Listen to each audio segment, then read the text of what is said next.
संपूर्ण भारतात एक दिवस नवीन संसदेच्या उद्देशाने चर्चा चालू होती। मग नवीन संसदेची वैशिष्ट्य कोणकोणते आहेत आणि जुनी संसद काय होती? तर नवीन संसदेची वैशिष्ट्य सुरुवातीला सांगतो आणि त्याच्यानंतर सध्याची जी संसद सुरू आहे किंवा जी जुनी संसद आहे तर त्याचं स्ट्रक्चर सुद्धा कशा पद्धतीचं होतं हे तुम्हाला थोडक्यामध्ये या व्हिडिओमध्ये सांगणार आहे। तर व्हिडिओ शेवटपर्यंत बघायचा आहे। नवीन संसदेची इमारत ही त्रिकोणाकृती आहे। ठीक आहे, पाठीमागे तुम्हाला फोटो दिसतोय तर त्रिकोणाकृती आहे। या संसदेचं कामकाम टाटा प्रोजेक्ट लिमिटेड यांनी बांधकामाला सुरुवात केली। तर गुजरातची HCP design and planning and management private लिमिटेडने ह्या नवीन संसदेचं त्रिकोणाकृती डिझाइन तयार केलेलं होतं। लोकसभेमध्ये खासदारांसाठी सुमारे 888 जागा आणि राज्यसभेच्या खासदारांसाठी सुमारे 384 जागा एवढी लोक बसतील, एवढे खासदार बसतील, एवढी अशा प्रकारची संसदेची रचना केलेली आहे। तर पार्लमेंटचा जो हॉल आहे त्याला सेंट्रल असेंब्ली म्हणू, तर त्यामध्ये जवळपास 1224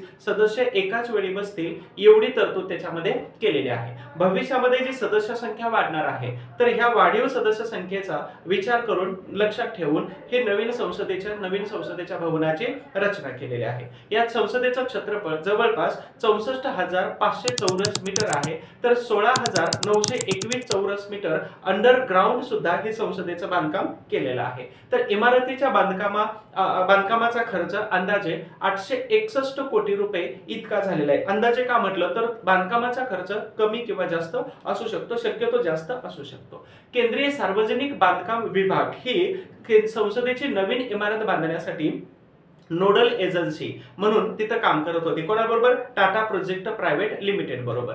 केंद्रीय सार्वजनिक बांधकाम विभाग ही नोडल एजन्सी होती म्हणून लक्षात ठेवा। मग तुम्हाला प्रश्न पडला जातो की भारताची जे सार्वजनिक बांधकाम विभाग आहे जसा राज्यांचा असतो तसा केंद्राचा, मी याच्याकडे हे काम का दिलेलं नव्हतं म्हणून नोडल एजन्सी म्हणून काम करत होती। भारताचा लोकशाही वारसा प्रदर्शित करण्यासाठी संविधान सभागृह, संसद सदस्यांसाठी लाउंज सभागृह, तर ग्रंथालय, अनेक समित्यांच्या खोल्या, भोजनगृह इत्यादी संसदेच्या इमारतीमध्ये बनवलेलं आहे। तर भव्य दिव्य असं गाड्यांचं पार्किंग आणि त्यांना पुरेशी जागा सुद्धा तिथे उपलब्ध करून दिलेली आहे। संसदेच्या प्रवेशद्वाराला वेगवेगळी नाव आहेत। 3 एकूण प्रवेशद्वार आहेत। नंबर 1 ज्ञानद्वार, नंबर 2 शक्तिद्वार आणि नंबर 3 कर्मद्वार। ही 3 नावं तुम्हाला संसदेमध्ये एंट्री करत असतानाच्या गेटला दिलेली आहेत। नवीन संसद भवन हे आत्मनिर्भर भारताचं उदाहरण आहे। कसं काय? कारण या संसदेचं बांधकाम पूर्ण भारतीय लोकांनी केलेलं आहे। ऐन कोरोनाच्या कालावधीमध्ये या संसदेचं बांधकाम सुरू होतं। त्याच दरम्यान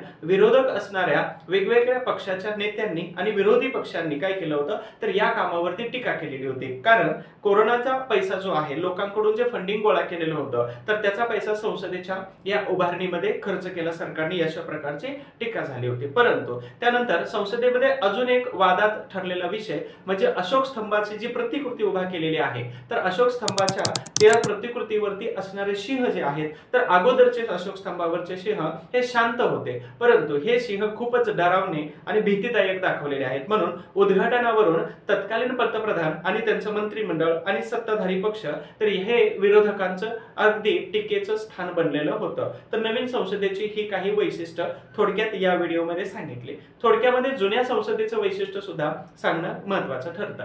तर 12 फेब्रुवारी 1921 मध्ये द ड्यूक ऑफ कॅनॉट यांच्या कालावधीमध्ये हे संसदेचं काम सुरू झालं होतं। परंतु 1927 मध्ये 83 लाख रुपये खर्च करून जी सध्या जुनी संसद जी होती तर याचं काम पूर्ण झालेलं होतं। तर 18 जानेवारी 1927 मध्ये लॉर्ड आयर्विन यांनी या जुन्या संसदेचं जी वर्तुळाकार संसद आहे तर याचं उद्घाटन केलेलं होतं। त्याचा आकार हा वर्तुळाकार आहे। आसन क्षमता हे 552 लोकसभेचे आणि राज्यसभेचे 250 सदस्य बसतील एवढे होते। जुन्या संसदेचं क्षेत्रफळ हे साधारणतः 6 एकर परिसरामध्ये ही संसद पसरलेली होती। नवी संसद ही जुन्या संसदेपासून अगदी हाकेच्या अंतरावरती बनलेली आहे।